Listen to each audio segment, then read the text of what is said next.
Metro and state police are teaming up this weekend to prevent a repeat of this scene on streets of Indianapolis. This was one of several street takeovers last weekend involving hundreds of cars. Now police are promising increased patrols to stop these spinning events. Rich Nye has the message from law enforcement tonight and stiffer penalties already in the works. Spinning events have become a growing problem in Indianapolis. Police responded to multiple street takeovers across the city just last weekend. At English and Shadeland Avenues, more than 50 cars blocked traffic. The crowd threw baseball bats and other things at police cars, shattering a windshield. IMPD is warning people that these incidents are reckless driving, dangerous, illegal, and won't be tolerated. It's not illegal behavior. You don't get to do this type of behavior. You can't do it, so don't. State troopers are joining IMPD for increased patrols with the threat of more street takeovers this weekend. That's one of the things that we will lean into. That creates an environment of instability, and our citizens need stability. And we will support IMPD in those efforts. I can still see the tire marks in the intersection here at English and Emerson Avenues from last weekend's spinning event. And regardless if anything happens this weekend, several city-county councilors on Monday will introduce a proposal for a new city ordinance on illegal street activity. The proposal includes a $250 fine for a driver, organizer, promoter, or participant in a street takeover, spinning, street racing, or motorcycle stunting. A spectator faces a fine of $100. Vehicles involved would be impounded at least 30 days. This is illegal, whenever you impede traffic or take over an intersection, stopping the flow of traffic. Our officers have enough to worry about, and we should not have to be dealing with this. This weekend may tell us if the message is heard or heeded. In Indianapolis, Rich Nye, 13 News. And police are asking anyone who encounters a street takeover to call 911 and do not confront the driver or that crowd yourself. Tonight, the Marion County Sheriff's Office is investigating how another inmate was able to attack a deputy. The inmate is now on administrative lockdown at the Marion County Adult Detention Center. The Sheriff's Office spokesperson says the inmate wouldn't listen to the deputy's instructions before then punching that deputy and knocking her to the ground. Now the Sheriff's Office is trying to figure out how to keep everybody safe. That's the number one question of how do we make sure this doesn't happen again or limit the chances of it happening again? Can we do things differently? And I expect those discussions are going to take place for sure. Jail records show the inmate was already in jail on charges of robbery, dealing narcotics, and possession of a firearm by a serious violent felon. The Marion County prosecutor will now decide if the inmate will face any new charges. We'll let you know what they decide. Tonight, a man's under arrest accused of murder after a shooting nearly a month ago. Metro police tell us they arrested the 32-year-old man earlier this week. It happened August 29th near East 34th Street and Emerson Ave. Officers then found 57-year-old Michael Edwards in a truck which someone had shot up.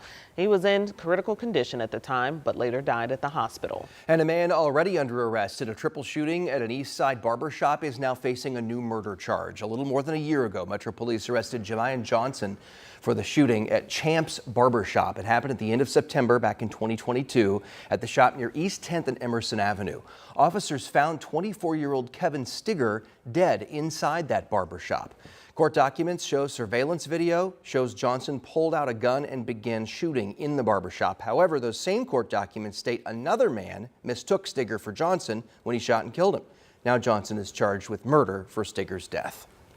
And tonight, a Career Center instructor out of Shelbyville faces several child seduction and possession of child pornography charges. Investigators say the teacher had sex with one of his students. Our Anna Chalker joins us here in the studio after looking through those court documents. What'd you learn? Well, we learned that police say it is a Blue River Career Programs instructor. His name is Matthias Ellis, and they say he asked one of his students last year for her Snapchat, but it wasn't until this July when Ellis told police the messages became sexual.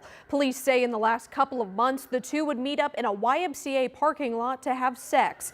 The Career Center learned of this when the student told her vice principal she and Ellis had sex. Christina Korobov, an attorney with the Zero Abuse Project, says after the teen reported this, police got a search warrant for his phone where they say they found several child pornography videos. it might have looked to people at first like, oh, well, this girl's 17 years old. It's only illegal because he's her teacher. But then you get into the material on his phone and you see something very different. And we're seeing these cases over and over again with people in positions of trust. On top of those child seduction and possession charges, Ellis was charged with theft after allegedly stealing engines that belonged to the program. And coming up at 6, I'll share more from Korobov about the importance of reporting crimes like these. All right, Anna, thank you.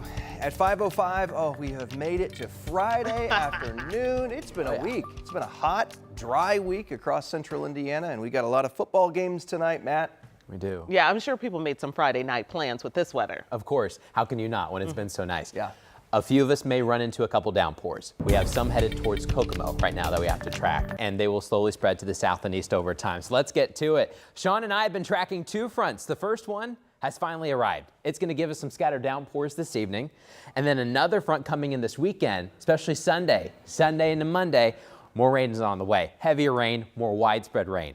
This evening, we're talking more about isolated downpours. They are very hit or miss. We're watching a boundary come in from northwest Indiana, and as it does so, we've got all these pop-ups. In fact, we've had a hailstorm there on the west side of Fort Wayne. So far, closer to home, we've got a couple downpours just north of Lafayette there towards Delphi. Logansport, we've had some rain for us, and then as you're headed towards Kokomo, Howard County, we're about to get in on some rain. Wildcats, watch out. We've got rain coming in within the next about 15 minutes.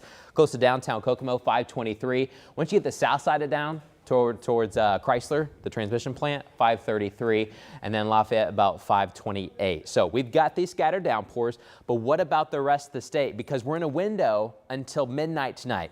Coming up, we're going to let you know how we think the storms will evolve throughout the rest of the evening, guys.